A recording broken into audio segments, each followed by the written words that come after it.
We are so glad to have you back today. Thank you for joining us. This is our refresh message number 2 for this week. Today's Thursday, June 24th. I'm Pastor Steve Green. Let's read John 14:26 in the Amplified, talking about the Holy Spirit and the essential role that He plays in us being able to abide in the love of God, to live in the love of God.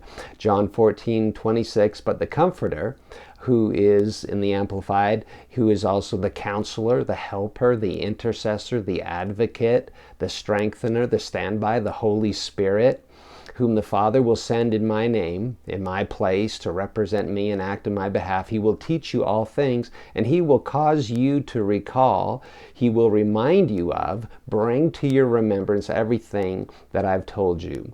And so we need to, as we've read earlier, we need to keep His commandments. That's how we abide in His love. And so the question is, how do human beings, people like you and I, how do we keep the commandments of Jesus? Well, it's going to be by the Holy Spirit. And the Holy Spirit brings everything that Jesus said to our remembrance, things that we've studied, things that we've learned. He reminds us of those things. And we understand also that the Holy Spirit is a comforter.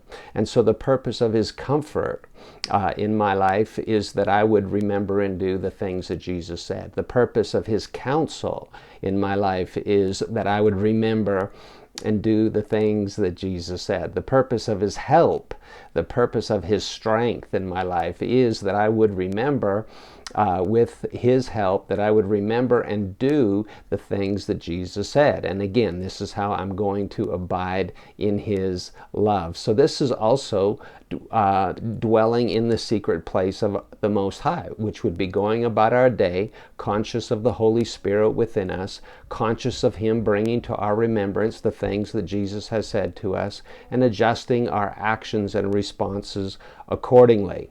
The outward demonstration of dwelling in the secret place, what it's going to look like on the outside, is that we're going to be loving people as God has loved us. We're going to be living under divine discipline. This discipline is not a harsh discipline or an unkind discipline or impatient, but again, He's comforting us, He's counseling us, He's helping us, He's strengthening us. It's not a discipline to be avoided, it's a discipline to run to, because this is the only means by which we can live. This is the only means by which we can remember and do and perform the words of Jesus. This is the only way that we can live in His love, live with the benefits of His love all the time. It's the Spirit who gives life. The flesh profits nothing. The words that Jesus speaks to us, they are spirit and they are life.